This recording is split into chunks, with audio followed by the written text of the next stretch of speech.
I'm here today with Tiara Brooke, who is an expert when it comes to mindfulness, meditation, yoga, and I wanted to ask her a few questions about how mindfulness is able to help with mental health. My first question is, what are some of the benefits that men can get from yoga? The trend I see is a lot of them are actually really shy to go for class because it is true, there's a lot of females there, but also more in the aspect, a lot of them are really stiff. So actually that also kind of hinders a lot of like their practice because they'll be like, I can't focus fully because I'm hurting this way, I'm aching this way, I can't do a lot of things.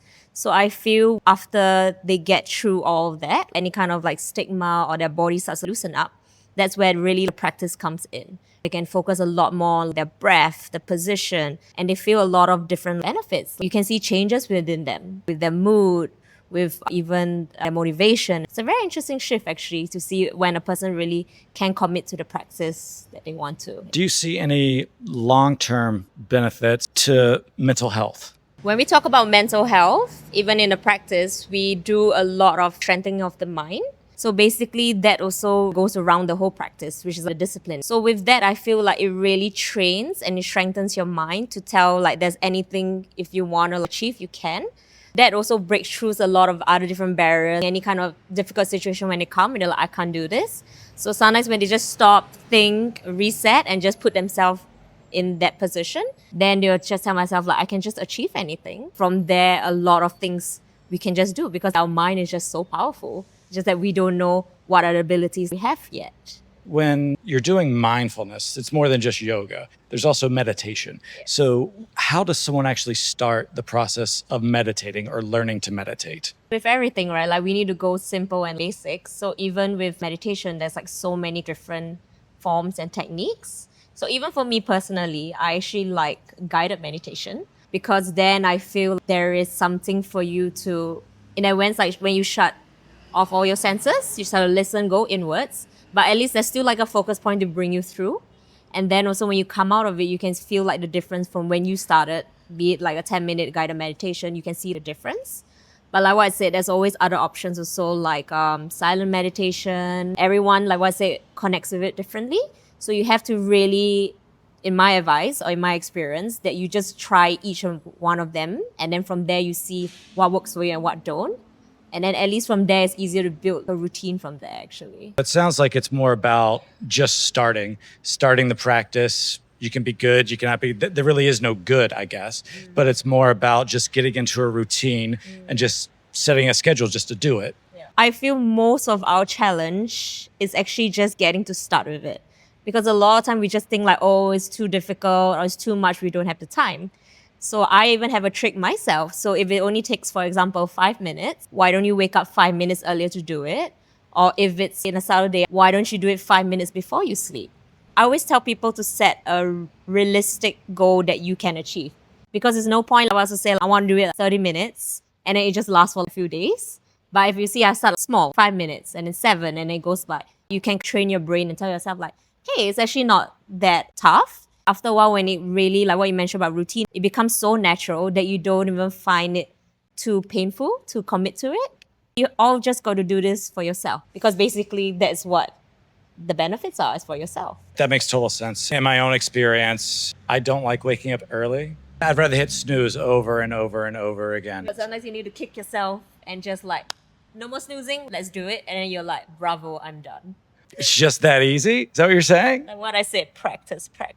Okay, so it's about practice, it's about setting routine and just getting off commitment, getting off your ass and doing it, but it doesn't have to be perfect. Don't lie to yourself. I said, do it just for yourself. Because I said, do it because you want to do it.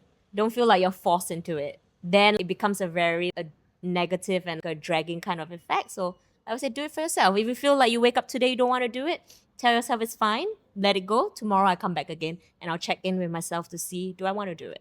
Very good advice.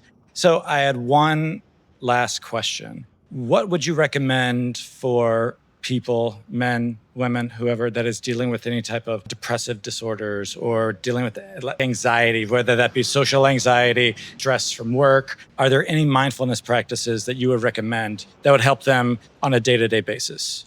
I feel like the one key thing is a lot of us are on our phones a little bit too much.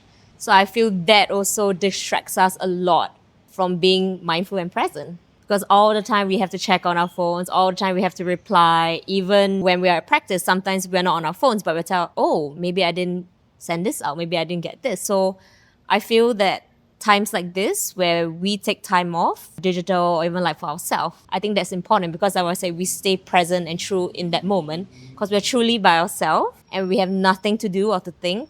And then from there, we'll be like, okay, it's kind of how we want to take in the whole day, right? Because if you keep going on and you keep moving, you're not really stopping and thinking. I think that's where often we lose ourselves in a lot because we're just always in the motion of actions. I feel like with that is a good stepping stone to like what I said to help us to declutter whatever that's like not really necessary around us and to really focus on what is the core issue, what we're dealing with, or what do we need to move ourselves in that way to get to that point, right? So I feel like that at least declutters your brain. This would help if there is time, but obviously like a wellness retreat would be always good because even being with people around you with a similar mindset, being in a nice different environment with nature, all you do within the day is like what I said, you meditate, you maybe read a book and everything, but it's something that is so different in our day-to-day lifestyle that's after a while we can integrate that in our day-to-day life. I think one of the hardest things for most people to do is live in the present. A lot of us always are either thinking about the past and we're melancholy or sad about it, thinking what we could have done, what we should have done, what we should have said. Or people are also thinking about the future, whether that be getting to work on time, getting that next raise. Are the kids going to be okay? Do I have enough money to get through the week? Whatever that may be. And that gives us a lot of stress. I think staying in the present is very important, but it's a lot harder than it looks for sure. Yeah. But that's why I also say, like, always tell yourself, give yourself a little bit more credit for it. Because I think a lot of us are very harsh on ourselves. But we forget to step back and be like, hey, maybe even if I did something small today, you should be proud of it. Because like I said, we don't recognize that. We always recognize what we did wrong rather than the good. It's about being also kinder to yourself. And then I feel like from there, it's much easier to get into different kind of like, headspace or different kind of like goals you want to achieve. But then, as I said, we just need to really start from basic, from your foundation. And you just build up there. And sometimes it's just like, you're unstoppable from there. So it's just about starting. See, everyone, you should definitely just start. That's the plan. All right. Thank you so much, Tiara, for your insight on Ask an Expert. I really appreciate it. Where can people learn more about you and what you are doing? You can find me on my Instagram at Tiara Brooke Chen. All right, cool. Well, thank you so much. That was Ask an Expert with Tiara.